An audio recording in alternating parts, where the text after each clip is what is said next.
'Tis the season to shine with H&M. Discover the holiday collection and find fashionable pieces for your wardrobe or for under the tree. Get inspired and dazzle with this year's glam. From tuxedo styles, bow detailed pieces, impressive prints, and more. From unforgettable looks to unforgettable gifts. With fashion finds to home decor, find it all at H&M. Treat your loved ones and yourself this season. Shop in-store or at hm.com.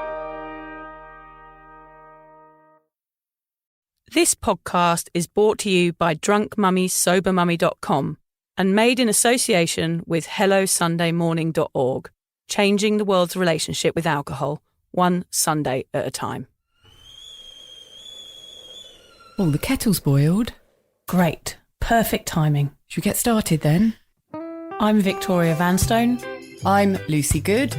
And this is Sober Awkward.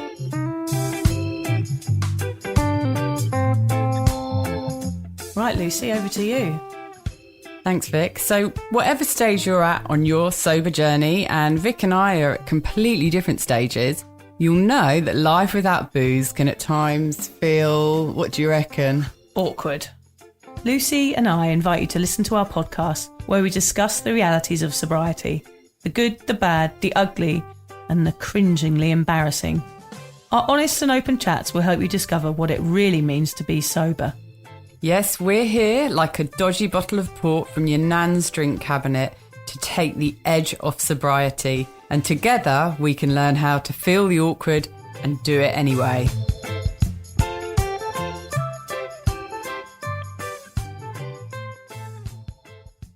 Who the fuck is this? Alan, you can't be rude. We've got a guest here today. You don't tell... Oh, my God, what's he Don't like? try it on with me, Alan. He will. He'll try it on with you. Oh, I know, he's hard work. Anyway, he does exist, Faye. You can see that is Alan, the sound guy there. Living proof. Living proof. Yep. There he is. He's a real man. Lurking around the booth like a little troll.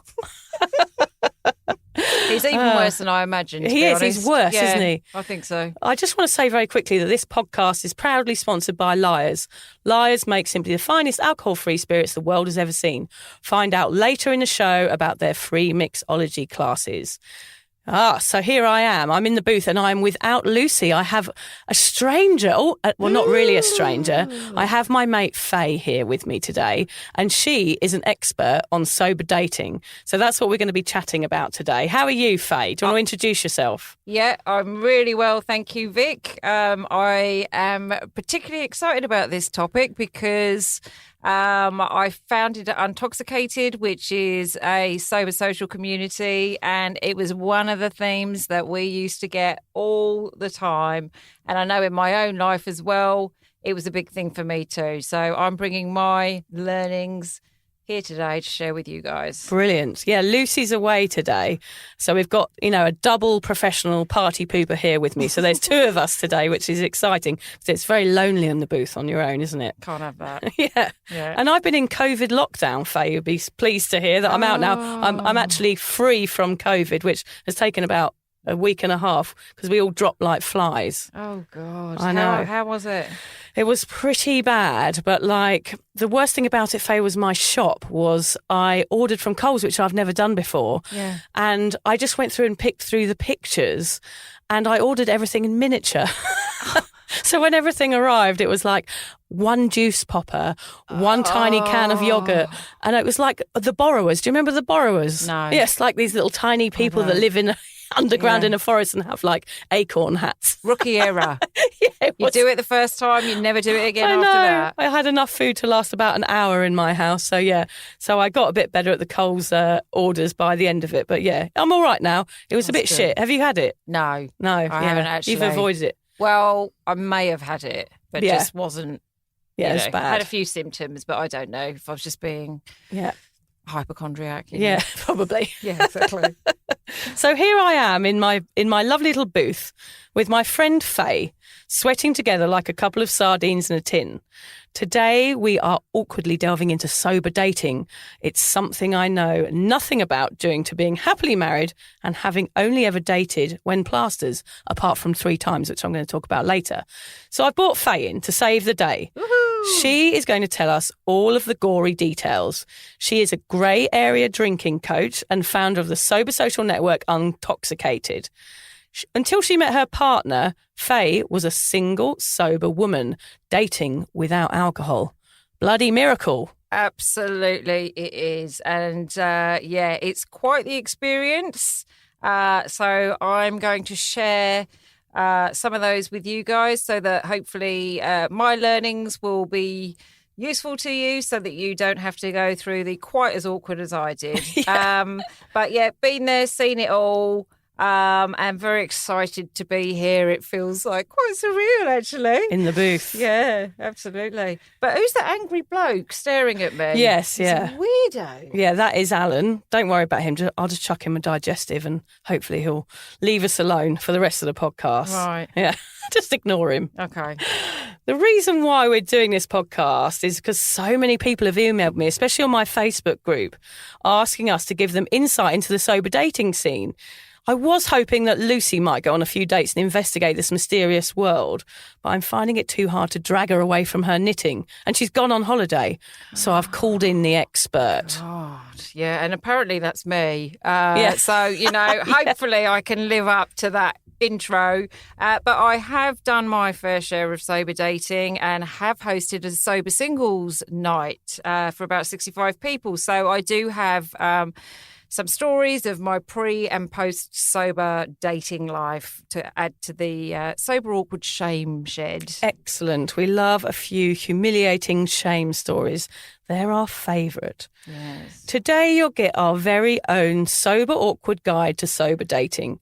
We will find out if it's even possible. And it is. How to prepare, the do's and don'ts, and hopefully give you the confidence to just be your authentic self on your next date rather than a dribbling mess whose dignity got flushed down the bog with that fourth shot of Sambuca. Oh, I remember it too. Oh, well. God, yeah. Yeah, we want you to date without shame, regret, and without hopefully snogging the cabbie on the way home if you don't fancy your date. Guilty. It's time to try. Taxi! Yes. Oh, my God. It's time to try a new style of dating, and that's breakfast you remember, dinners that don't end with sloppy shags, and rendezvous in which you are unapologetically you, which is what it's all about. Yes, Faye, it's time for me to dig up all your embarrassing stories, reveal your deepest, darkest secrets, and tear apart all of your sexual fails. Are you ready? Oh, my word. Is it too late to back out? It is. Yeah, so Faye is here today. She's an ex-party girl who gave up drinking, 4 years ago, Faye? Yeah, 4 years, 4 months. Yeah. And how did that come about? Did you reach a point where you just had enough? Yeah, I definitely, for me personally, I had lost control of my drinking. So I had been a big boozer for about 30 years. But, the typical story, I suppose, which is the high functioning and career and kids and house and all the rest of it. Yeah. And then eventually it really did get out of hand. So I had to knock it on the head, which is what I did in late 2017. Brilliant. And I guess you were single at that time, is that right? Well, I kind of had this on and off again. Yeah. This on and off again thing going on that sort of limped on and off again for another couple of years. But I did do sober dating in there with a number of different people. And before I met my current partner, we've been together for, oh, God, how long is it? I don't know. A year, 18 months, something like that. So there's something to be said for drinking and going out with someone in the first place, isn't there? It can be quite a nerve-wracking experience. Yeah. Why do we think that, culturally, drinking and dating seem to always go hand in hand, don't they? Yeah, I think there's a lot of factors actually to that. I think it's just that you want the relaxation that the alcohol's able to provide. Most people are pretty anxious about, oh, God, am I going to like them? Are they going to like me? We're not going to know what to talk about, all those sorts of things. So it's those nerves. We want to seem more interesting and uninhibited. And there's also this whole thing like drinking and dating goes absolutely hand in hand. If you ever think of movies or anything you see on TV, it's always about drinking and dating. going for weekends away or going out for nice dinners with loads of booze. And obviously there's sex as well. The thought of that when you first get sober is really daunting, isn't it? Oh, my word. It's so ingrained socially as well. It's like a cultural thing. It's normalised if you're going out on a date with someone that you're going to have a few drinks, you're going to want to relax a little bit, and it's going to make the night run a bit quicker and a bit easier. It's going to get your inhibitions gone and you will feel like, oh, I can do this now. Yeah. Whereas when you're sober, it's the complete opposite, isn't it? Yeah. You go into the situation, you've got the nerves, you've got nothing to get rid of them. You've got a guy sitting opposite or a lady sitting opposite you that you've never met. And of course, you're going to feel like having a drink, especially if you've been a drinker before. Perhaps if you've never been a drinker, then that would be okay. But it's when you've been a drinker and you've used these crutches in the past that your brain is automatically going to take you to, I am here, I am nervous, and I need to have a drink. It's really normalised, and I would still do it, even though I don't sober date. I feel the same way when I'm socialising or if I'm meeting someone new. I know that a drink in the past would have helped that situation. Yeah. I mean, me and my husband went out for a date the other night. We finished our dinner at 6 o'clock and we're like, oh my God, we can't go home. It's too early. And we went bowling. And we were still home by 7:30 and we had to put the bloody kids to bed. They were still up when we got home. But the fact was I didn't sit in a bar or a restaurant for ages and sit and have a few drinks. My night was over because the drink wasn't there. So it does change your nights out or your dating because the nights are shorter and you do want to get out of there a bit more bloody quicker than you used to. There aren't those long adventures where you go to one bar and another and then a restaurant, and then it changes things when you're sober. So that's what we're going to talk about today, a little bit about what it's like going into that situation and how to deal with it. Yeah, and I think actually there's a lot of benefits to the sober dating, which we are going to touch on here. But also I think that, for most of us with sober dating, we probably have a couple before we even go out. Probably, yeah. Bottle of voddy. Well, not quite as much as that, but a couple of wines or a couple of beers at least while you're getting ready. That's all part of the ritual, isn't it? Yeah, so is. I mean, the two really do go together. It's definitely. like we're expected to drink when we go on a date. We become accustomed to being tiddly in this self-conscious situation. And the thought of dating without booze seems unfathomable. I mean, why date sober when you can date drunk? Would have been my motto when I was a heavy booze bag. I simply wouldn't have done it. Too confronting, too real, especially if sexy time was involved, Faye. Oh, the sexy time's the clincher. That's what really gets people scared. Yeah. And understandably. Yeah. But, it can really feel excruciatingly awkward at first. There's no sort of sugarcoating that. But it is doable. It's absolutely doable and it can be fun. Ish. Yeah. I saw that little ish in there. But what's more, there's so many positives about it. And one of those is that you weed out the douchebags much, much quicker. Yeah. And that can only be a good thing. And given my dating history, is probably literally life-saving. Yeah, and we're probably going to talk about it from a little bit of a female point of view today. But when we say douchebags, we mean male and female douchebags. Correct. Yeah. Yes, 100%. So before we get stuck in, let's find out what dating was like before we gave up drinking. Hashtag hot mess. Yeah. And Vic, I know you're happily married now, and you haven't dated sober, but you still are doing dating sober with your husband. Sort of. Yeah. Even if you are at home by 8 o'clock. Yeah. Can you tell us a little bit about your pre-marriage dating? What was that like when you were a pisshead? I mean, it was never really dating. I wouldn't really consider it that. It was just a total mess. It was just me hunting down men in bars. Are you coming back to mine? There was no courting or walking along the promenade hand in hand. It was just like grabbing someone off a grubby dance floor and saying, right, you'll do, let's go home together. Yeah. So that was dating. I was more dating the alcohol. So I'd probably spend more time having a relationship with alcohol at the bar and then going onto the dance floor and, doing that lasso dance. You remember when you used to lasso them and then pull them towards you and then go like, let's go. Yeah, let's get a taxi. Oh, so there wasn't even any conversation? Not really even any God. conversation. No, it was just like, who's left when the lights come up? The end. Yeah. Well, I did pull someone once in the club queue. So, Yeah. you know. On the way in or the way out? No, it was on the way in, I have to say. So I was probably one step ahead. Yes, but that's you pretty know, impressive. Yeah. But Yeah, so there was no fine dining or like nice, like sort of snogs in the moonlight or anything like that. It was just me drunk, grabbing hold of someone's shirt and saying, right, we're off, fancy a shag. So Yeah. I hope my parents don't listen to this episode because Yeah. I was under the influence, Faye. Like, we have to say that, I wasn't in the right state of mind. I was drunk. I just thought, well, everyone seems to be sleeping around. That's what I'll do. And also that's probably going to give me a funnier story for down the pub the next day. Yeah. So all of my mates, we all got together on a Sunday for a Sunday lunch and we all had our stories from the night before. And I loved being the one with the funny story about some weird guy. Same. Yeah. And, and even though it was, I was putting myself at risk in those situations, I still loved the story. I never considered the risk. I was like, this is what people want from me. And that was part of my whole drinking and people pleasing. Can totally relate to that. Can I just ask you, what age were you when you stopped doing that? Oh, when I got married. Yeah. Literally when I got married. Yeah, I was doing that until 34. Okay. Yeah. Yeah. I only remember 3 dates in my life. So I have been on 3 sober dates that I do remember. The first one was a guy that he was a virgin. And I just remember we went out for dinner and he'd never been out for dinner anymore with anybody ever before.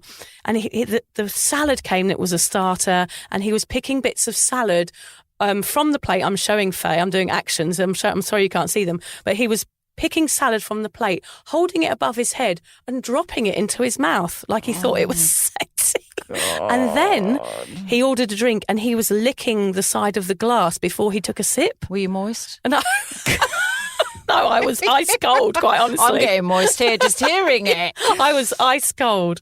Ooh, yeah, and it was really odd. yuck. But anyway, I put him out of his misery. He wasn't a virgin the next day.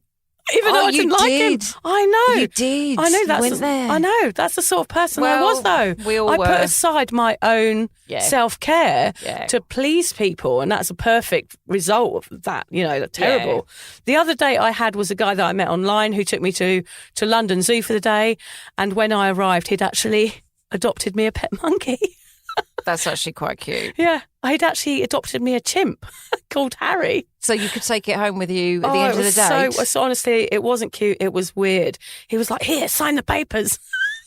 I was like, "Oh my God, I can't believe you've adopted me." I didn't get to take it home, which was the sad thing because I wouldn't have minded a pet monkey in those days. I probably would have slept with it. would. Best shag I've ever had.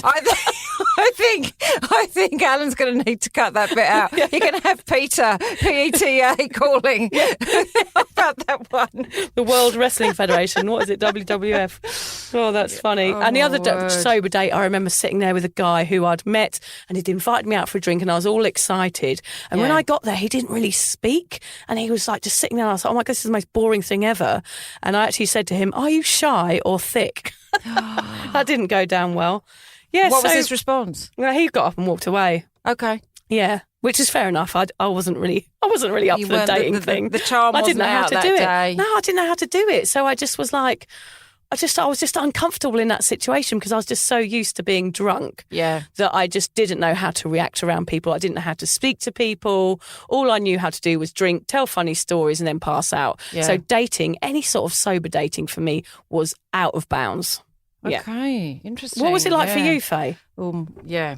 Okay. In your drinking days? Yeah, it was pretty chaotic, I've got to be honest. So going back to when I'm thinking about 20 years ago now.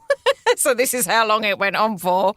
There was the guy who gave me the piggyback in the wee hours in the Valley Mall in Brisbane. And he kind of toppled over and I toppled over the top of him and hit the pavement and knocked my 2 front teeth out. So literally to this day, the 2 front teeth aren't mine. It's cost me tens of thousands of dollars over the God, from a drunken date. Yeah. But he actually wanted a relationship after that, can you believe? And he started sending me flowers and texting me every morning and night. And morning, beautiful, hope you have a great day. It's like, mate, do you remember the last time you saw me, I had no front teeth?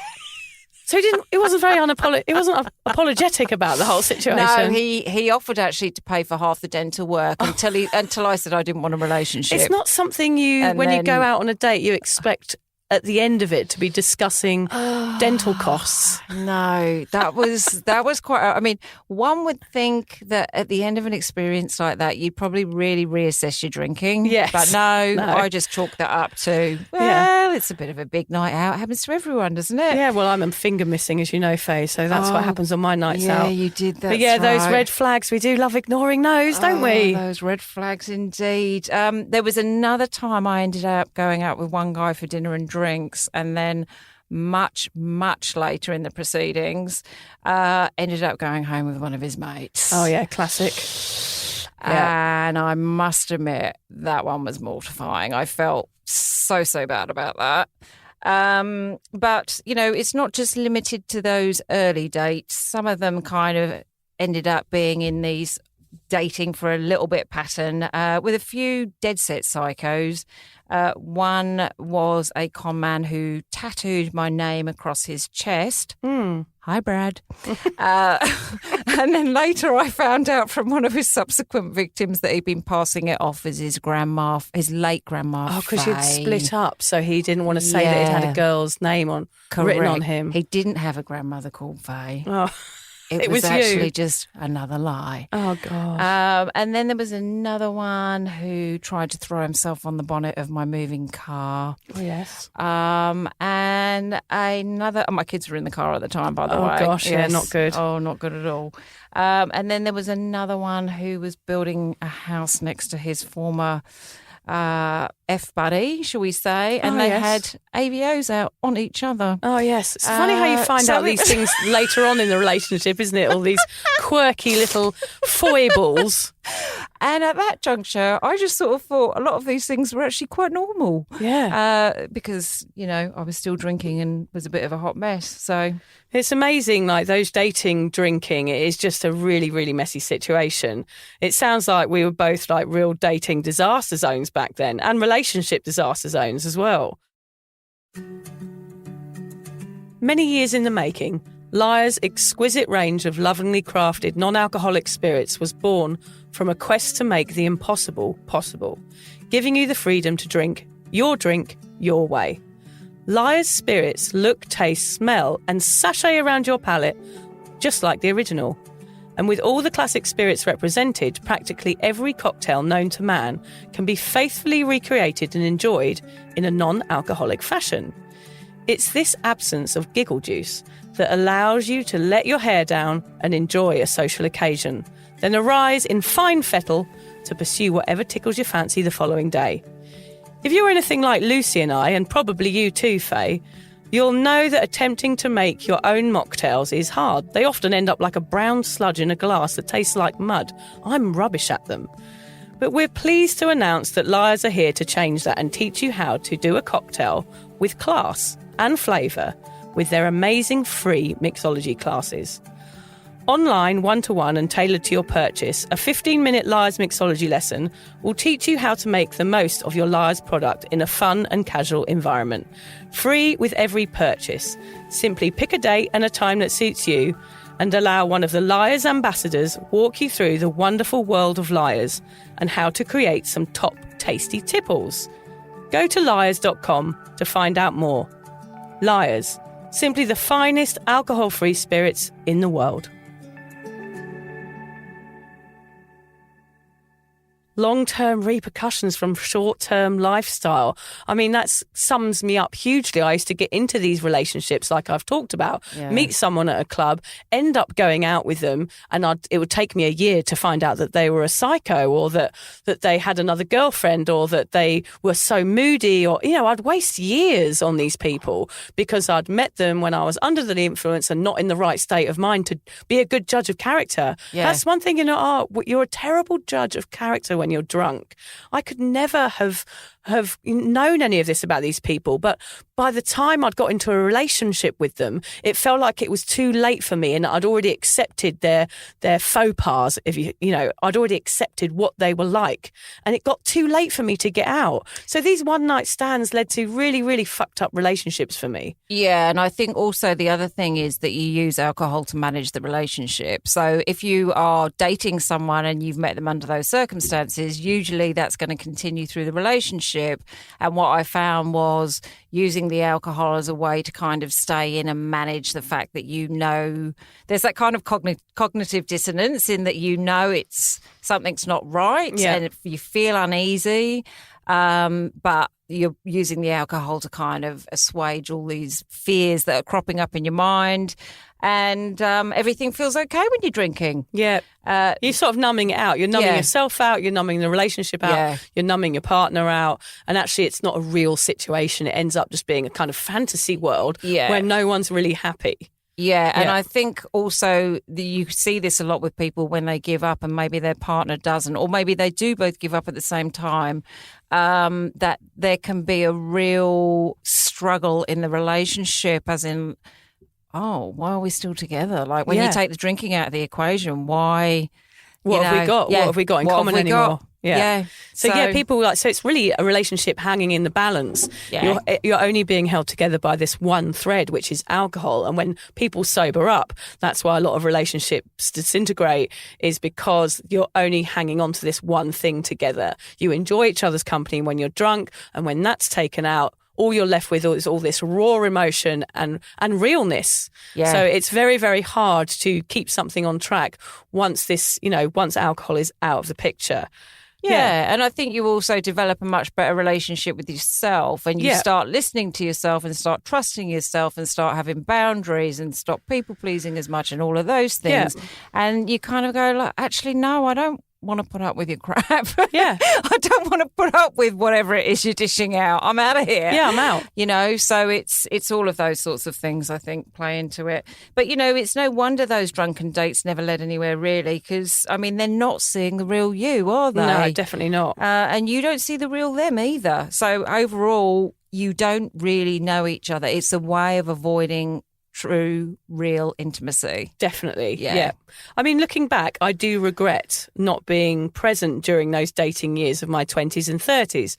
I wish I could have been kinder for myself, like you're talking about, had more dignity and been proud after dates rather than hanging my head low in shame as I stumbled home after giving my body away to another toothless stranger. Was that me? Oh, yeah, the toothless stranger. I think I've met you. If it was, you were bloody good in the sack. Oh, Gappy!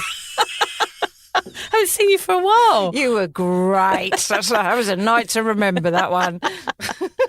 God, it's funny, isn't it? It seems like alcohol really stopped my personality shining through, and it blocked me emotionally. So all my relationships were failures. Even the dates, like even the one night stands, that's not a successful night out.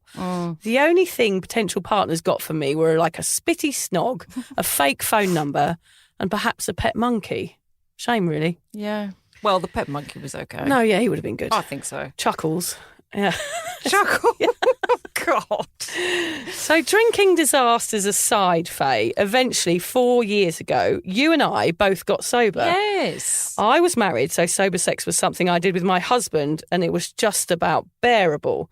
But you were single when you made this huge, life-changing choice. Yeah. How did you feel about going back into the dating scene without your old buddy booze? Oh, I tell you what, I was seeing the on-off guy for the first year, on-off. And then after that, sort of, I then dipped my toe back into the dating world, so to speak. And honestly, it was terrifying, I've got to be honest. And it was so interesting going out on dates and things like that, because you don't know what to do. Yeah. So it is a bit like being at high school again. You're all sort of teenage and awkward and like knocking teeth and all this sort of thing. And you're not quite sure of the etiquette of it all, because you're like, well, do we kiss at the end of the date, or what are Yeah. the rules? And you're self-aware in that moment. So that Yeah. the self-awareness is making you very, very conscious of all of your choices in the moment, isn't it? Yeah. So therefore, everything feels raw and real. And I always describe sobriety as that bright light shining in your face every time you go out. Like you can see every part of someone. I remember I used to feel like I could see people's blood pumping through their veins, or see every part of their eyes or their teeth or their face, or everything felt close and real, and it made me feel anxious, quite honestly. And I can imagine it's the same when you go out on those first dates. Yeah, because you just don't really know what to do, and it feels all new, and especially if you've never really done it as an adult, if you know, in which case I hadn't. So, I would just sort of fling my tongue down someone's throat midway through the day, and that would be it. And, there was when you were sober? No, I was going to say. Bloody hell, you're keen. There might have been the occasional time, but, it was just that sort of not really having to think about it too much. You just went with the flow because you were uninhibited. Whereas when you're not drinking, you are thinking about all of these things, and you are much more protective of yourself and your space. And I used to feel quite proud of myself at the end of dates that I hadn't overstepped the mark, and I hadn't, I had managed to get myself home in one piece, and I might have given them a bit of a kiss, but that was enough. It wasn't going to end up, taking them back or anything like that. And so I started having more respect for myself. And that's not to say people that choose to have a one night stand shouldn't have respect for themselves. It's just for me, that felt like a grown-up thing to do, shall we say. I wasn't just mindlessly going along in the moment. I was actually thinking about what was right for me. And that's something that sobriety gives you, is that clarity and that presence to make choices for yourself in those situations. And that's what we're going to talk a lot about today, is being present rather than, because when you're drinking, you're either in a blackout or you're on that crazy train, aren't you? Yeah. You're kind of out of the station, it's all guns blazing, and you're off. Yeah, and you don't give a shit. And you don't give a shit. You don't give a shit about yourself. You don't give a shit about anyone else. Don't give a shit. It's just everything's gone out of the window, hasn't it? Mentally, physically, everything's gone. You're not you. No. So what we're going to talk about today is being present and being the real you in all of these situations. Why do you think, Faye, that people find this part of sobriety hard more than anything else?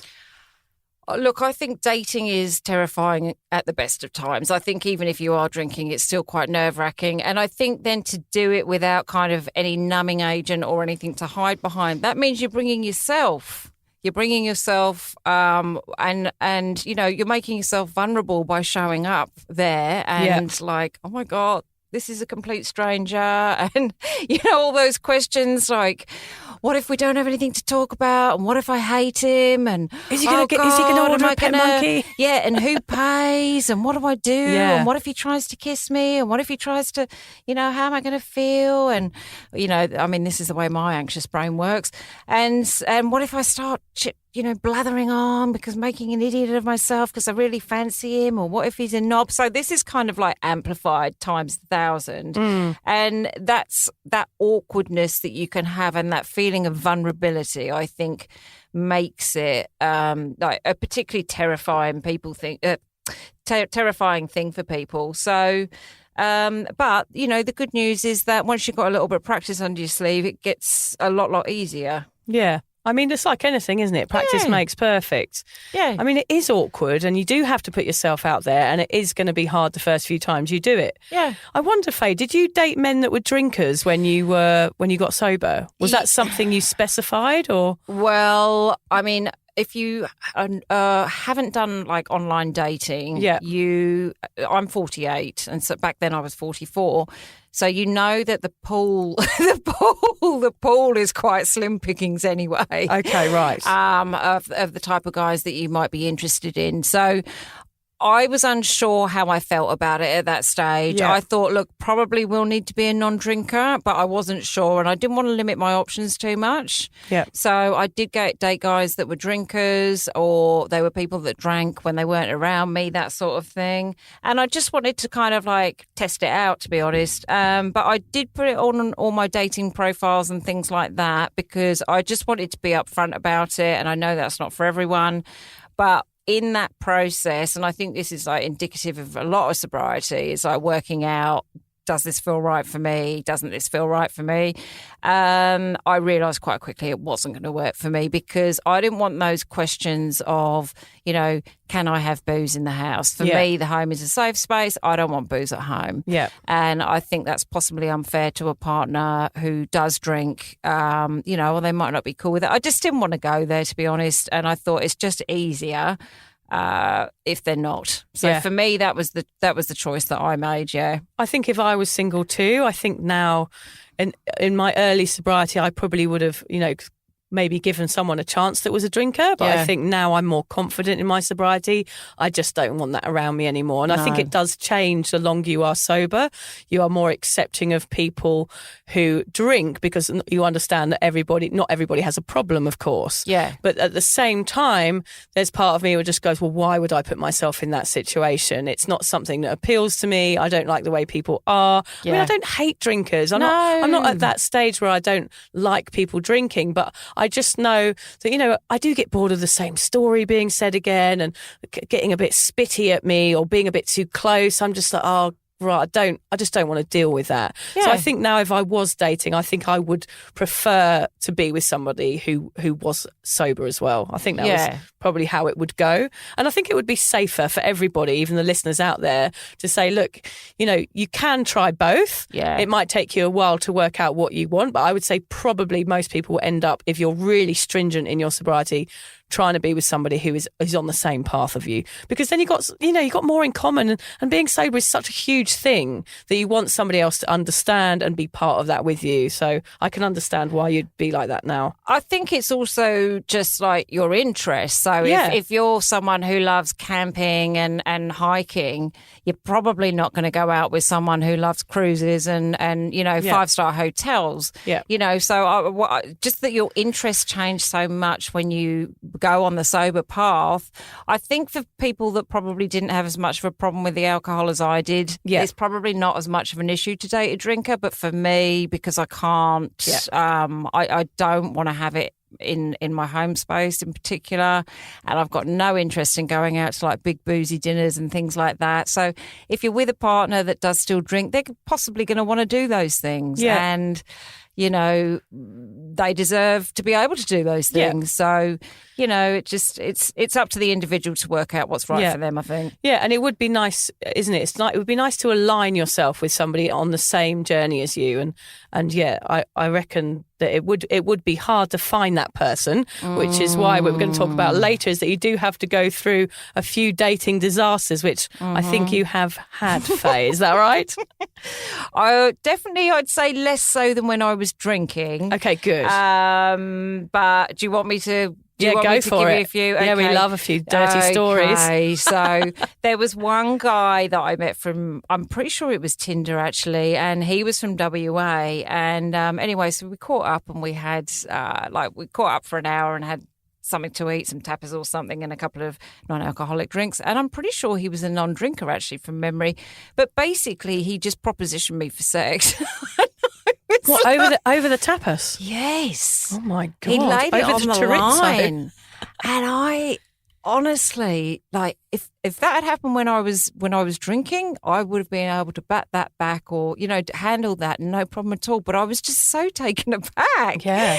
And I didn't know how to handle it at all. It just felt so incredibly awkward to me. I said no. Thanks. Fair enough. But no thanks. Yeah. And then he unmatched me on Tinder. So it would have been a one night thing because he was flying out in the morning. I think you should be proud that you had a booty call though at 44. I mean, that's pretty much what it was, wasn't it? It was, yeah. Yeah, nice. Yeah. Well, good work. Nurses, we just want to thank you for everything you do. We are ShiftKey.com. Log on today and connect to open PRN shifts in your area. Work when you want, where you want. You can even get paid next day. ShiftKey.com. Start today.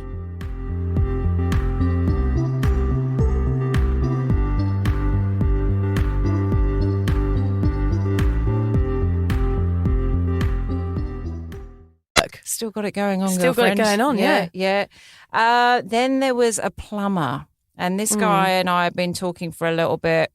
Anyway, he turned up late to the date. he then, when it came to buying the drinks, had forgotten his wallet conveniently. Classic. Yeah. So while he was late, I was waiting out in the rain for him. So that was already a big beep bong as far as I'm concerned on a first date. And then in the time that we were chatting, he called me a cheeky bitch. And why would he do that? Because he was a tradie. Not that there's anything wrong with tradies. No, tradies are sexy. I think he just, I don't know. He thought it was banter or something. And I just don't take well to that kind. That was like, red flag. That's the thing when you're sober. It's like sometimes you feel like your sort of more lenient side to what people say is kind of drained out the bottom of your Birkenstocks, isn't it? It's like I can be funny and I can be out there and I can be understanding and I can take a bit of banter. But if you take it that step too far, I am conscious enough to go, actually, mate, that is too much. Yeah. And people can go that way on dates because they get nervous and say stupid things. But when you're sober, it's like that times a million, as you said. Like everything is more... It affects you more and you take it more personally, don't you? It's like, cheeky bitch, who the hell do you think you're talking to? Well, I just think you're much more aware of red flags. Yeah. I think you're much more aware of red flags. And so had I been drinking and gone out with that guy, I probably would have brushed off a lot of these things. Yeah, yeah. It wouldn't even have registered. Yeah. I would say probably the wallet and the this and the that. Oh, yeah, it's fine. Oh, come on, let's get some drinks in. Yeah. But because I'm like, no, this is the first date. You should be putting the best foot forward. That's not what I said to him, of course. But in my mind, I was like, I'm never going to be seeing you again. Yeah. Like, that's it. Yeah. And then, oh, God... There was this last guy and he was lovely. He was a lovely guy and, he ticked a lot of boxes except he did have young children and my kids are older, so I wasn't keen on that. But he sent me, things were going quite okay, and then he sent me this really, really gushy text one night, which was like out of Mills and Boone. We hadn't slept together or anything. We'd had about 4 dates. Yeah. Saying that he wanted to allow our hearts to beat as one and our body heat to soothe each other in a castle of strength. And oh my God, that is absolutely classic. Literally just wanted to vomit, which sounds awful. I think he was trying to be romantic, but I was just like, no. Have you got his number, Faye? I want to text him back. Actually, I do. I've got a response. He's actually English. Okay. Hopefully he doesn't listen.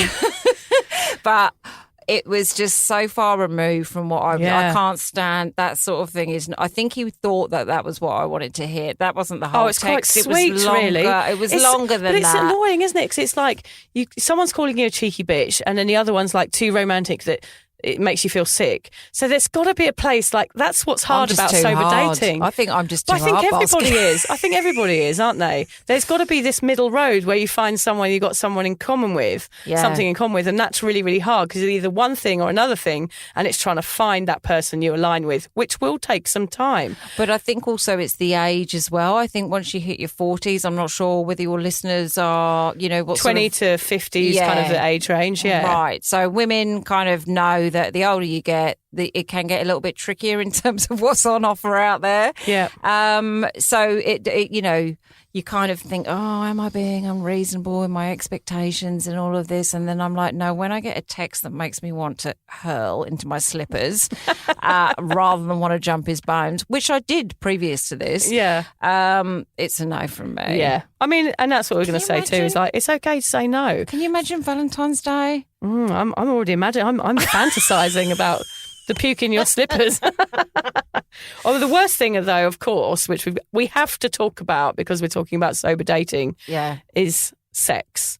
Mm-hmm. I mean, sober sex. Luckily for me, it's never really been an issue because I was married when I got sober, so it's never really been that bad. I must say my libido probably isn't as high as it used to be. I have 3 young kids running around. Yeah. Me and my husband pass each other in the hallway with bottles of milk and give each other a peck on the cheek. That's kind of the chapter of our lives that we're within at the moment. It's just so hectic, but we try and make time for each other and we do our best. And, sex is lovely because, we love each other and we don't, resent each other or there's no weirdness because we know each other so well. And he loves my body. I'm very lucky and my body is not 100% perfect. Whose it is. But so, it's fine. It works out okay.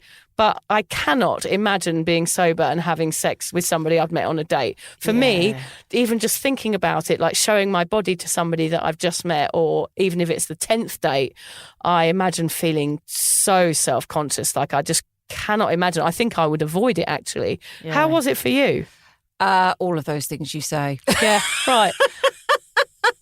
Shit. All of those things you say. So, you know, I mean, the first time you have sex with someone, that's usually quite a daunting thing anyway. Yeah, unless you're drunk. Especially, that's what I mean. Yeah, so when it's daunting even when you are drinking. Yeah. But then to do it which is sort of completely unbridled, and Did you use bridles? Oh, giddy up. All the secrets are coming out, aren't they? The like bridle. Accidentally. And Freud would have the a field horsewhip. day. Freud would have a field day. But, you know, just that thought of being naked in front of someone for the first time is, particularly when you've had kids, you know, and it's pretty scary. It's pretty scary, and it is. And sex is something that for me changed completely after I got sober, in that I didn't really revere it in any way. And it was just sort of something like it's a fun thing to do. Whereas when you're sober, there's much more, it feels much more meaningful. Mm-hmm. And especially with a new partner, it's kind of like you're giving each other a gift to see the other person in this really vulnerable. It's so vulnerable. state. That vulnerability is what it is. It's like, here I am. This is Yeah. me. I'm sober, and this is my body. And you know, can we? Yeah, and can we get it over quickly, please? Because I'm shooting myself. Can we wham bam? Can Thank we you, just ma'am. get the first one out of the way? Yeah, and then pass me please? the Netflix controller because I need to relax, decompress Yes. after this. This one's, you know, built up. But it's funny what you say about the mummy bodies as well. A lot of our listeners are women in their 40s, and I think that would be an issue for me because my body's changed so much since having 3 kids. I think I would be very, very self-conscious about my flappy bits and my wobbly bits and things. And I know you shouldn't be, but I think at first I would be, and it would take me time to get used to the fact that, you know, people love all bodies, all shapes and sizes, of course. Men do, and it would take me a while to get my head round and to start to embrace my body and theirs, quite honestly. Yeah, and I think also, you know, if you're dating someone who's around the same age as you, then they've probably experienced other women with mummy bodies. Yeah. So it wouldn't be, you know, but so what I'm hearing you say is that you're probably going to go for a start 20 years younger. Yeah, that's what I'm hoping for. And yeah. that he's not going to have been exposed to the mum bods. No, he'll be like watching porn on the internet all the time and expect some like bald eagle. To say it politely. The full nothing. The full lot gone. Yeah, and I don't know. I think they would probably run a mile, quite Nipple honestly. tassels, yeah, the whole bit. Nipple tassels and the works. Yeah, it's such a different.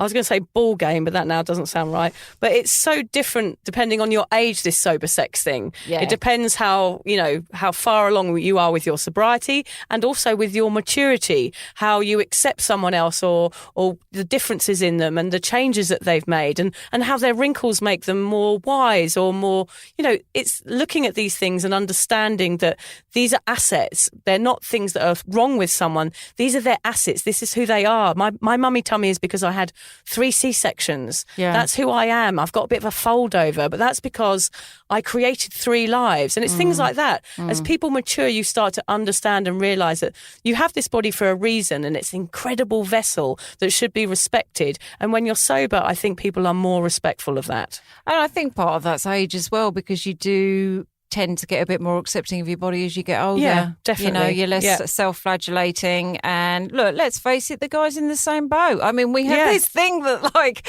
the guy's coming along to this with huge amount of confidence. Well, if he's sober as well in particular, he's going to be incredibly worried about the size of his manhood and his, you know, his little bit of a gut and his, you know, men have stretch marks too. You know, all sorts of things. He's going to have just as many insecurities about his body, I would say. Yeah, I think that's a really good message, is to just, like, if you are in that situation, just remember that they're going to feel the same way. And look, most men are just happy to get laid. Yeah, I think so. I really don't think they're looking that hard. Yeah. I think they're just like, my God, there's a naked woman there. Let's get to it. Let's get it on. Sex can be an incredibly vulnerable experience for most people. For people who struggle with alcoholism, the desire to dull out some of the more uncomfortable feelings associated with sex, like fear, anxiety, self-awareness, sober people tend to avoid it for as long as humanly possible. There are lots of sober eunuchs wandering around gagging for a shag, but are too overly worried to do it. There are. To help those shy, sober souls get back on the horse with that bridle and that whip. Oh, yeah, baby.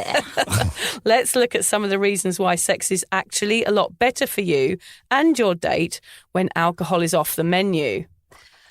Well, I think number one, as I kind of alluded to earlier, is the fact that you don't tend to, and this is no judgment to people that do want to jump in quickly, but you don't tend to rush into it so quickly. So by the time you do actually get down to it, that anticipation, baby, like there's a lot of frisson that's built up, and that's actually quite exciting to have to wait a little bit. Yeah.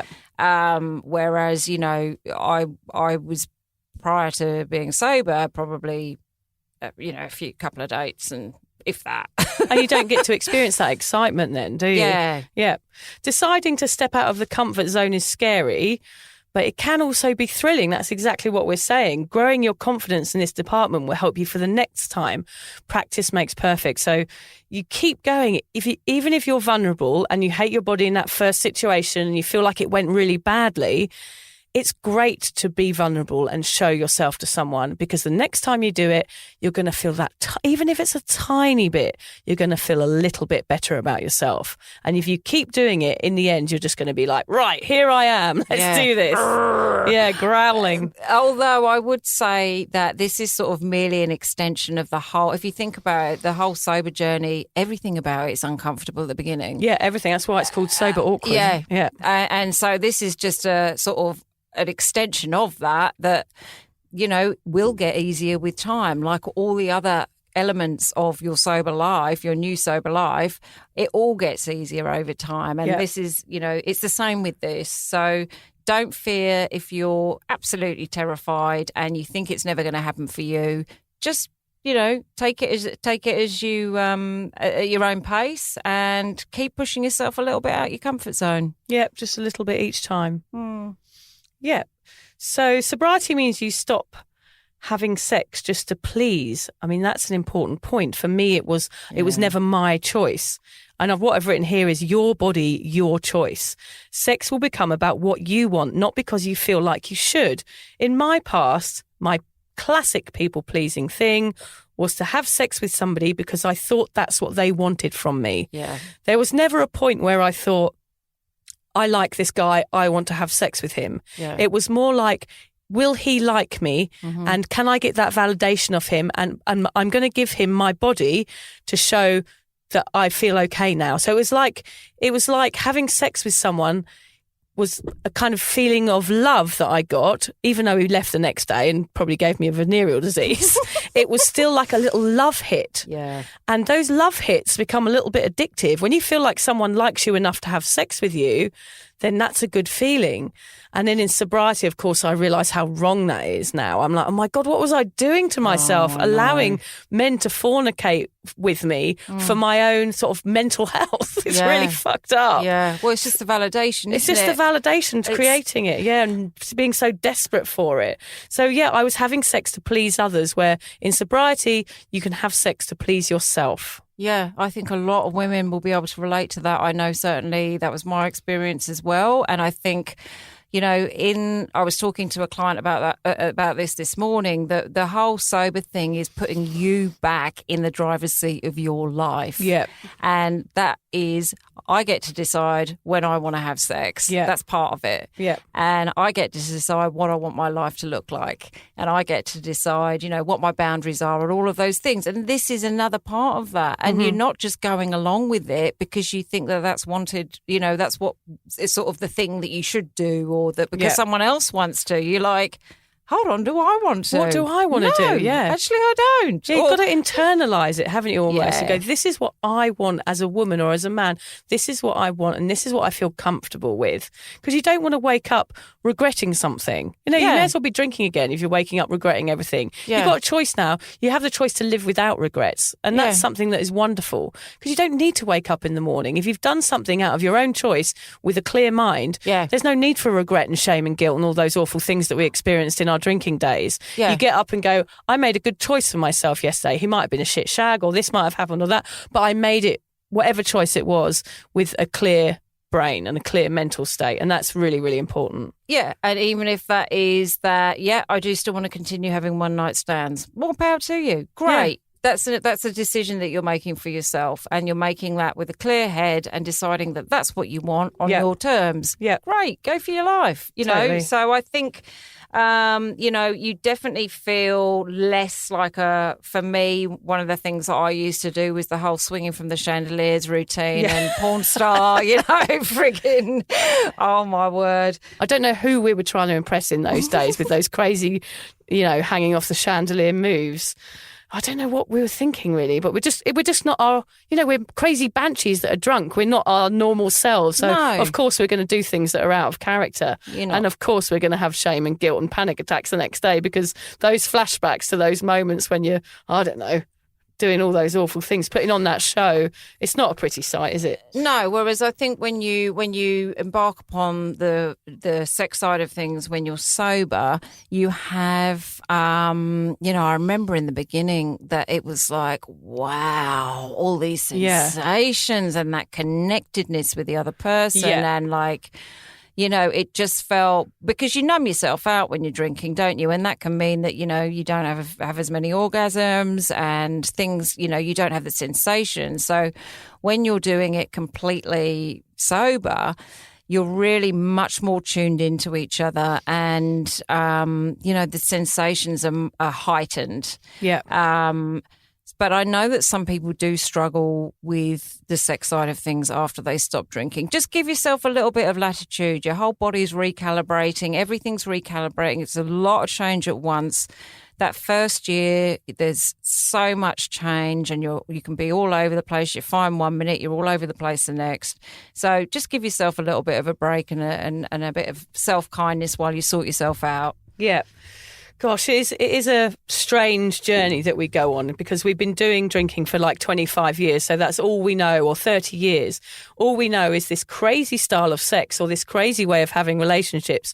And that's what sobriety is. It's about an entire new life. Yeah. And it's about learning all these tricks and tools to do it in the safest and the best way that you possibly can that makes you comfortable without regret and with your self-respect.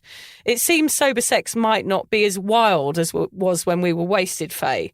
Nowadays there's not as much kind of that swinging off the chandeliers and screaming and bum slapping.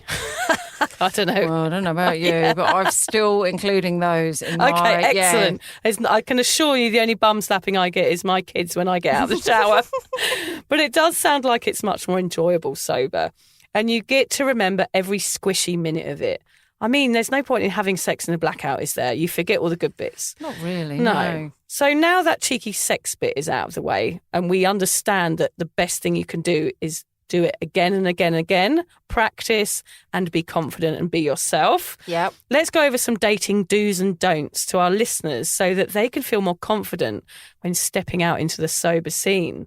I think one of the most important things here, Faye, is to be upfront like you were on your Tinder profile we talked about.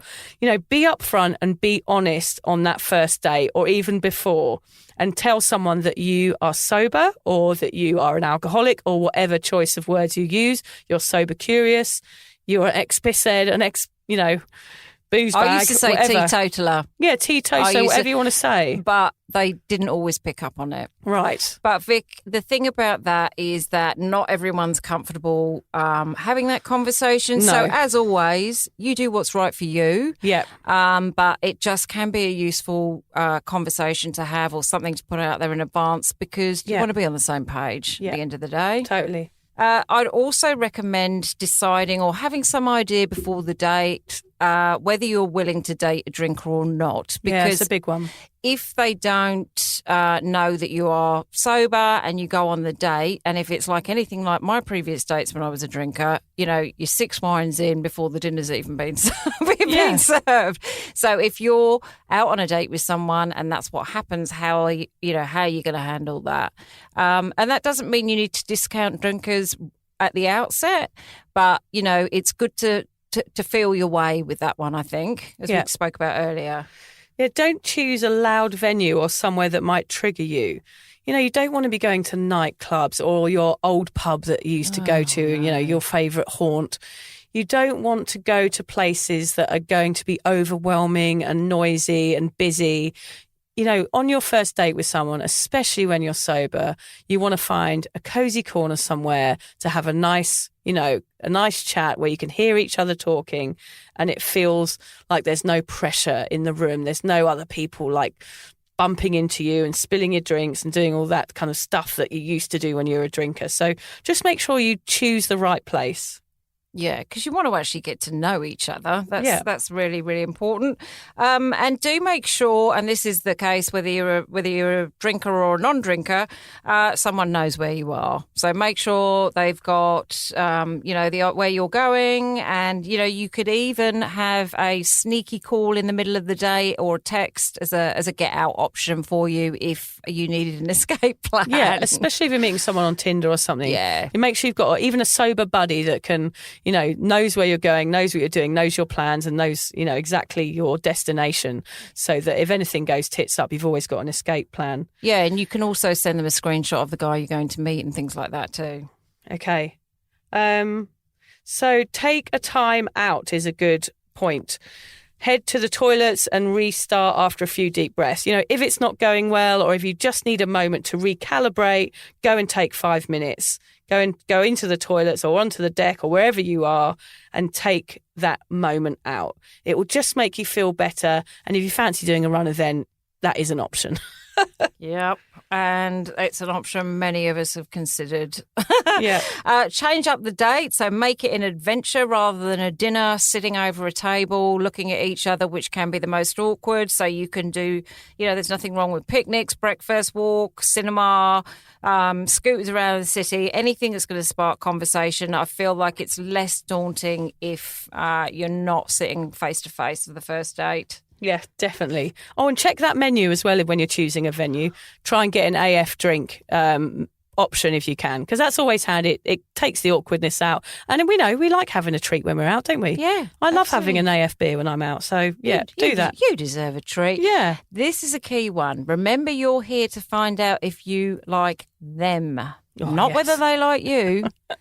This is what the whole point of dating, and so you get to see them, the real them, much quicker, and in sober dating, and so each date is really great practice until you meet the right one. So take the focus on, oh my God, will he think I'm this? Will I think I'm that? To actually, do I like him? Yeah. That is so good. That is so true. Because you get it's so into your own brain, don't you? It's like, am I going to say this? What am I going to say wrong? Is he going to like me? Whereas in fact, the point is, does he like you? But do you like him? Yeah. Like really sit there and be in that moment and take the time, even in that time out when you're in the toilets, and go, right, how do I want the rest of this date to go? And how do I feel about this guy? And as I said, recalibrate yourself and check in with yourself and go, right, this is going well and this is what I want from it. So you're going to go get back out there and feel more confident again, because the ball is in your court, and you're able to control yourself because you're sober.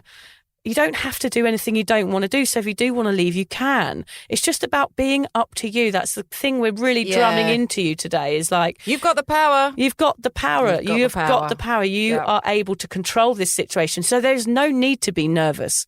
There is no need to have all this self-awareness. It's just you being your authentic self and going into a situation where somebody likes you or they don't. And if they don't, there's plenty more fish in the sea. Yeah, and that's the thing. It can be like really confronting when you're first dating, because you might not have done it for a long, long time, and certainly not done it sober. But this is what dating's about. This is how you get to suss out whether you like each other or not. You don't have a relationship after 2 dates. Yeah, it's Do we like each other? Do I like the vibe of this person, their values, all of those sorts of things? And the good thing about dating sober is it does level the playing field. So they are just as nervous as you are, like with the sex, and neither of you can hide it. You know, and that's one thing I observed on all the dates that I went on. They were just as nervous as I was. And so it's like, okay, we're both here. We're both shitting ourselves. Yeah. and that's okay. Yeah. Because this is a nerve-wracking situation. And I It's love your fine. point here at the end, Faye. Faye's just written a little note that says, talk about comparing it to an interview. So you're the employer here. Like, you are talking to someone, say, right, whether you're going to employ them or are you going to take them on? And you can treat it like that. Each separate individual is like your potential new worker. I mean, it sounds weird, but mentally, if you think about it like that, you're just doing an interview, aren't grapes? you? Yeah. Are you punctual? Goodbye. I'm sorry. It is a little bit like that. I mean, just in terms of, you've got to have your own back, and being sober is all about you starting to have your own back. Yeah. And part of having your own back is, do I like this guy? Is this guy a good match for me? Does he bring out the best in me? And you're not going to know all that on the first date. No. So do the date, suss him out, and, see how you feel. Yeah. It's definitely going to take a few outings and some slightly uncomfortable moments, but there will be the perfect companion out there for you somewhere. And you can be sure by being sober that they'll be getting the best version of you, fizzy water and all. But there is also something to be said here, Faye, isn't there, for being on your own.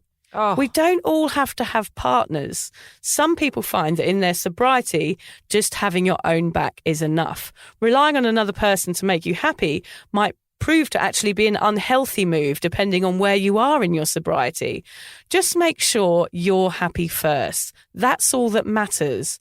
So especially if you're in your early sobriety, we just want to say to you, like, getting into relationships with people can be sort of shaky ground, can't it, Faye? Oh, my word. Yeah. So, Vic, I used to see in Untoxicated, relationships can be one of the things that derail people. So they start dating someone who's a drinker, and then before you know it, they've relapsed. Yeah, they've off the wagon. Or, relationship breakups are often the catalyst for relapses as well. So, just they say in AA, don't date for the first year. I'm not saying I necessarily subscribe to that, but your focus in early sobriety is on you and, looking after yourself. And, I think that's a good thing. That's a good thing because it's your journey back to you and knowing who you are. And sometimes the focus on a relationship early in that piece is not in your best interest. Yeah, because I know for me it took me 18 months before I started to sort of emotionally mature when I was getting sober, because I was still that 14-year-old people pleaser for most of my life because I'd been numbing myself out for so long. So I wasn't capable of, if I'd been single, I wasn't capable of having a relationship in my early sobriety. It would have been really messy. But you grow when you're sober and you get to know yourself and you go on this whole other journey that is not about alcohol. It's about you, and it's about finding out who you are underneath all that beer and bravado. Yeah. It's about getting to the nitty gritty of who you were and who you were born as, and finding out and starting to like that person, because that's the huge change. So we definitely recommend that you like yourself and you have a bit of sobriety time before you start really putting yourself out there on a dating scene. Because if you're vulnerable and if you're shaky and you get a broken heart, some guy that you fall madly in love with, or a girl who's absolutely gorgeous and you imagine marrying, and then they break your heart, that is for sure going to make you want to drink again. Yeah. So just be safe around that. Make sure you're in your safe place, because sobriety is about feeling safe and feeling confident in all your choices. So we don't want you to go out there and put yourself at risk. No, absolutely not. And also, relationships take a lot of work, especially in the early days. And if you're spending all that energy focusing on the dating and other people, that's energy you're taking away from your own definitely. sober journey, especially in the beginning. So just throwing that out there. So we are on to our top tips. Yes, top titties. Top tippity tip tips. Go on then, Faye, take it away. Well, look, there's no fails. It's all a lesson, isn't it? So even though that first date, as we've mentioned, is probably going to be a bit awkward for you and for them, that's okay. Just think of it as a fun challenge, a learning, and, like that interview thing, you go for the first interview, it's awful, and then by interview 4, you're a dab hand. So it's a learning experience, and it's going to lead you to more confidence and strength for future dates. So true. And you are hot property, baby. You are. Real estate. Don't forget that it's okay to leave. We talk a lot about boundaries on this podcast, and on dates it's important to put up those walls if the need be. If he's rude, leave. If he makes you feel uncomfortable, leave. Or she, of course. If he's drunk, leave. If he tries to make you drink, leave. If he drops salad in his mouth from a height or gets out those ape adoption papers for you to sign, leave. Nothing is worth risking your sobriety for, and doing all this sober will make those red flags so clear. Yeah. And dating apps. If you've tried them, they can be pretty disturbing at the best of times. But, they can seem like the Wild West. But at the end of the day, there are some great people on there, and it is a matter of time. It's kind of like a part-time hobby almost when you're doing online dating. Yeah. But this is where you get to learn, you get to test out, you get to see how to go with the sober conversations, and it's just a good option to test the waters. And, like I mentioned earlier, not everyone wants to put that they're sober on their profile, and that's cool. That's your prerogative, or to have that convo. But in my experience, it is better to have you all on the same page. Yeah. Do try not to take it personally. I know it's hard if someone doesn't want to date you because you're a non-drinker. And I have had someone just unmatch me as soon as they found out I was a non-drinker, even though it was on my profile. He kept asking me out for a drink. Right. And I'm like, actually, I don't drink. It's on my profile. And he'd been pursuing me for a while, and he just unmatched me, and I was like, but that's okay. I don't want to date men with young kids, and others might not want to date a woman that has 2 front false teeth, so that's okay. Or a pet monkey. Or a pet monkey, or a bridal. So you're not aligned. That's cool. Just move on. It's a blessing. Yeah. Meeting new people can be difficult whether you're sober or not sober. But us sober weirdos do tend to get a little stuck in our ways and stay at home lots. I know I certainly do. I mean, I go to bed at 7:30 and I talk a lot about choosing your days over nights when you're sober. Yeah. So that can be hard when you're dating. Yeah. So, you don't have to date like you used to. I think that's really key. You can create your own sober dating style. Faye and I recommend that you get yourself out there in many ways. Go to meetups. Of course, Faye runs Untoxicated, so go and log into that. Learn to paint, try a running club or a synchronized swimming lesson, whatever works. Taking on weekly classes and going to events means you'll be regularly hanging out with people interested in the same things that you are. So much better than meeting someone in a bar. 100%. And daytime dates can absolutely be the bomb. So it can feel like less pressure, and do not lock into a whole evening. I beg of you. Because when you're sober, you tend to know quite quickly if you're into them or not. And I always had an hour limit. That's a good idea, having a time limit on it. I had an hour limit, and if I really liked them and we were hitting it off, I'd extend it, or I'd arrange to meet them again. But I always found, to be honest, ladies, that leaving after the hour left them wanting more, and they'd always follow up for another date. Oh, yes. Okay, that's a good, treat them mean, keep them keen. No, we don't. No, don't do that. That's actually really bad advice, isn't it? Well, don't treat them mean. Treat them with sober respect. Yeah, treat them respectfully, but an hour of your time with someone you don't know that much is still a reasonable amount of time to give somebody. Exactly. I think that's good. I think that's a really good tip. Try not to focus too much on the sex part before you go on a date. Just try to take the date one step at a time. If it's meant to be, it will happen when you naturally feel like it and the moment feels right. That might be on the first date or it might be on the 100th. Just don't put any pressure on yourself. You have time. But do take protection just in case he or she is a total stud and you fancy a good bonky sesh. Oh, you can't be a good bonky Nothing sesh, wrong with that. you? Nothing wrong with that. You really can't. Most importantly, remember that sober dating isn't going to be like dating that you've done before, and that can actually be a really, really good thing. You're bringing something new to the table, something incredible, the glittery, amazing, sober you. You're being your authentic self and you are fabulous. Yeah, there's nothing better than that. Yeah. Being you without the booze marks is the true version of you. And if your date doesn't like that person, well, they can bloody well piss right off. Piss right off. Take that stinking chimpanzee with them, I say. Yeah, so thanks everybody. I mean, we've got some really good tips in there, and thank you, Faye, for coming and talking about sober dating, especially the sex bit, because I know, especially for a lot of women on my group, that is a real fear that they have in sobriety, is that initial sex event, because that's what it will feel like. It will feel like the biggest event of your life. Yeah. But the point is, what we're saying, and throughout this entire podcast, is keep going, keep trying. You might not like the first guy or the lady, you might not like the second, but you will find someone who is like you and wants the same things. And also, if you don't, well, that's okay too. It is. Being on your own for the first time in your life can be an incredible thing. Liberating. Liberating. And cats definitely. are great. Yeah. Cats are awesome. And cats, yeah, get a lot of cats. I've got one going, actually. If anyone wants one, it's a Bengal. Yeah, we won't tell them it pisses all over the place. That was told to you in confidence, Victoria. I'll take that bit out. Shit. This week's book is The Sober Girl Society Handbook by Millie Gooch, an empowering guide to living hangover-free, offering tips and advice on staying sober and curious in a world obsessed with booze.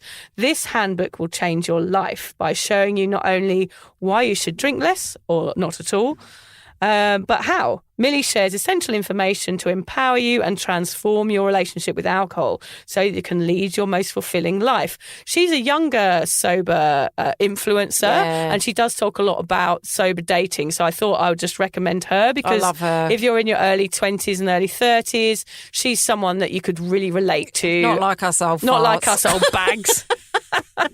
Oh, yes. And I think Faye has a quote for us. I do indeed. And this is one that I've actually found. Oh, God, I sound like Alan Partridge. And this is one.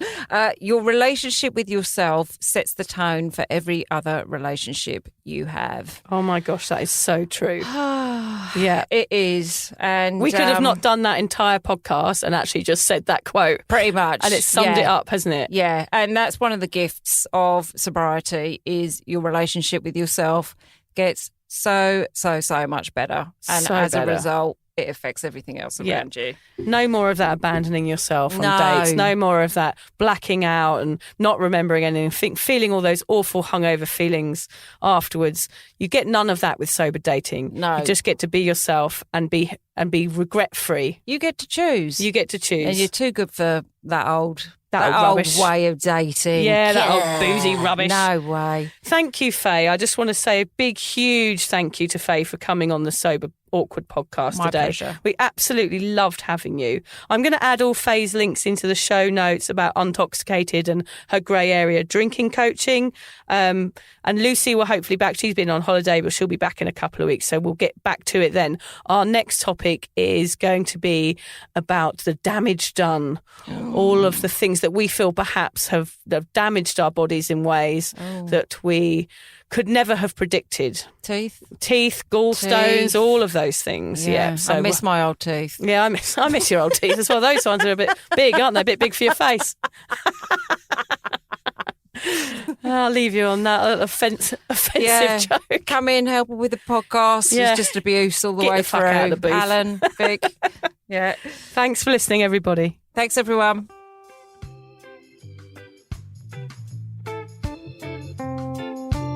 Thank you for listening to the Sober Awkward podcast. If alcohol is affecting your life in a negative way, if you're struggling to moderate or your hangovers are causing anxiety, it might be time to reach out for help. Contact your local doctor, a therapist, or connect with your local AA or sobriety group. Vic's got one. Yes, go onto Facebook and just search Drunk Mummy, Sober Mummy, the group. Lucy and I both agree that even though this journey can be awkward, it's definitely worth it. And if we can do it, you can too. For more support on sobriety, head to Vic's website, drunkmummysobermummy.com. And Lucy runs an online space to support and inspire single mums. Find out more at beanstalkmums.com.au. Finally, if you've enjoyed the Sober Awkward podcast, don't forget to follow, subscribe, review, and share it with your mates. Don't make it sound like they have to, though. No, they do have to. I'm not doing all this for nothing, Lucy. No.